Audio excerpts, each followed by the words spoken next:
Merci, Madame et Messieurs les représentants de l'Union européenne,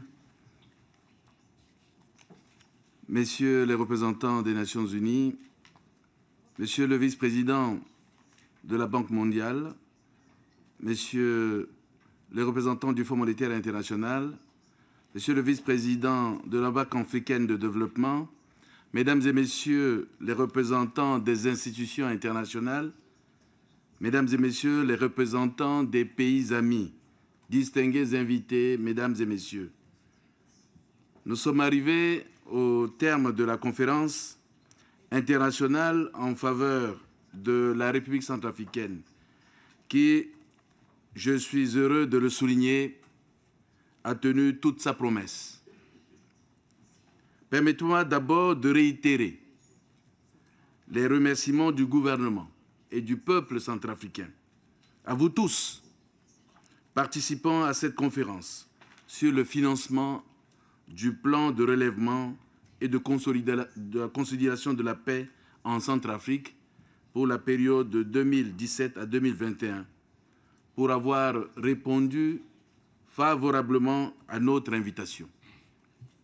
Votre présence nombreuse, de grande qualité à cet événement, est un grand encouragement et un précieux signe d'espoir.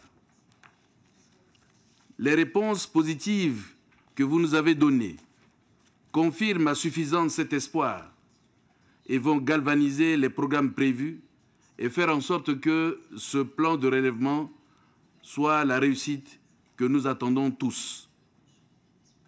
Grâce à vous, notre plan de relèvement va prendre vie et ces objectifs pourront devenir la réalité de la République centrafricaine de demain.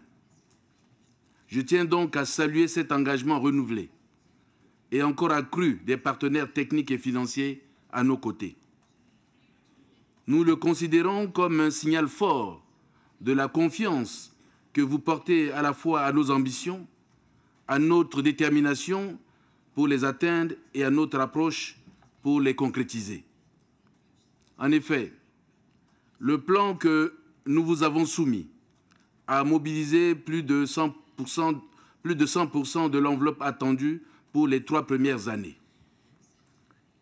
C'est l'occasion de remercier tous les pays et institutions qui ont toujours apporté un témoignage réaliste et souvent émouvant du travail qu'ils mènent en République centrafricaine, parfois depuis longtemps, et de leur volonté de poursuivre et de renforcer leur intervention au profit des populations centrafricaines. Ces remerciements vont également à l'endroit de tous ceux qui ont décidé d'emboîter le pas pour améliorer les conditions d'existence du peuple centrafricain, meurtri de cette dernière crise douloureuse.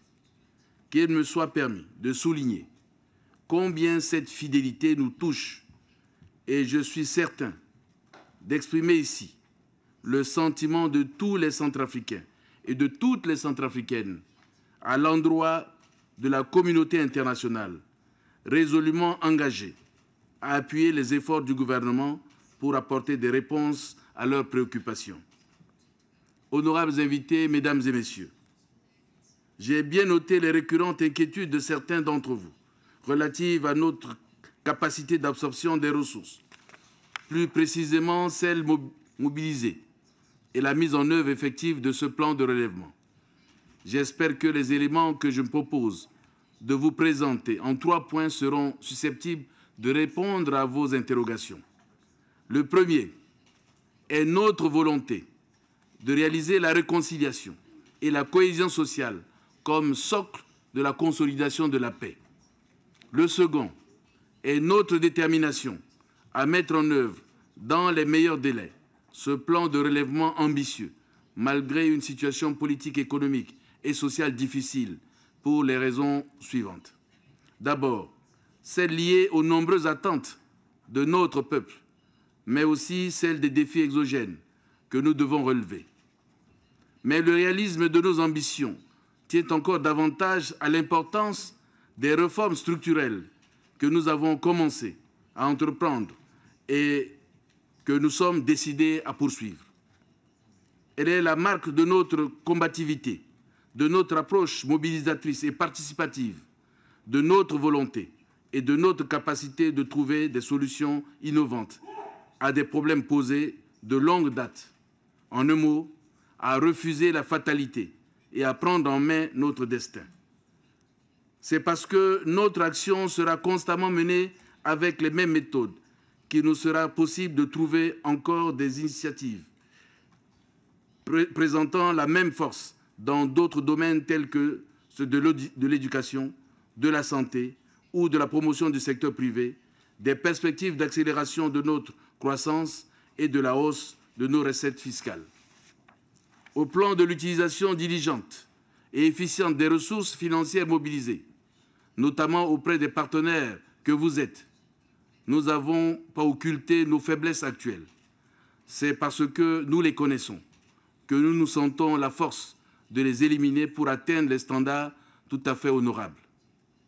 La mise en place d'un dispositif institutionnel centralisé, doté d'un secrétariat permanent, compétent et opérationnel, l'instauration de procédures de coordination, de mise en œuvre et de suivi-évaluation plus rapprochées et plus efficaces me paraissent être des gages d'une mise en œuvre accélérée du plan de relèvement qui puisse satisfaire en même temps votre légitime exigence et la grande impatience du peuple centrafricain.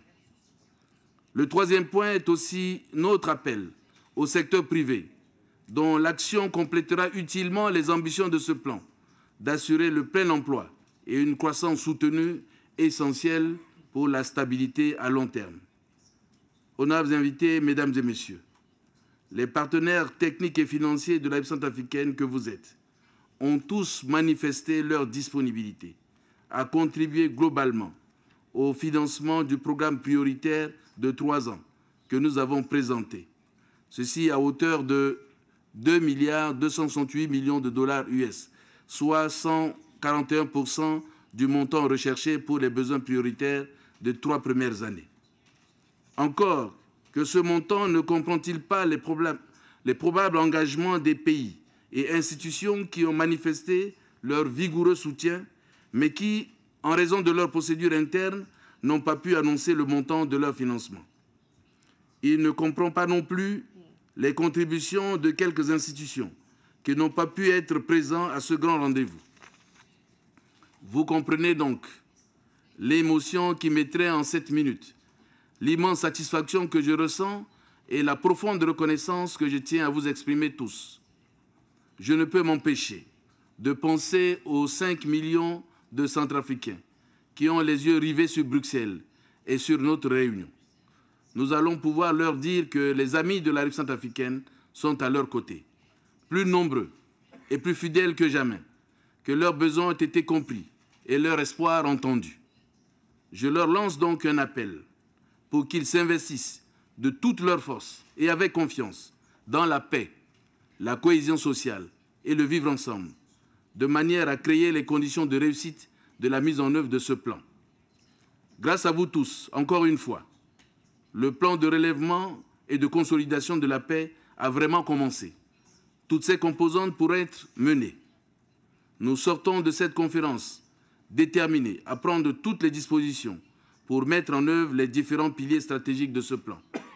Je voudrais donc, pour terminer, vous remercier encore une fois pour l'ensemble des contributions qui ont été annoncées et pour la marque de confiance et d'encouragement adressée à notre pays. Je nous renouvelle toute ma gratitude à tous les experts, aussi bien nationaux qu'internationaux, qui se sont inlassablement impliqués dans le processus d'élaboration du plan de relèvement et de consolidation de la paix en Centrafrique. Enfin, je remercie tous ceux qui, par leurs diverses contributions, ont aidé à la réussite de cette rencontre. En vous souhaitant bon retour dans vos pays respectifs, je déclare clos les travaux de la conférence internationale sur le financement du plan de relèvement et de consolidation de la paix en Centrafrique. Vive la solidarité internationale, vive la coopération internationale. Je vous remercie.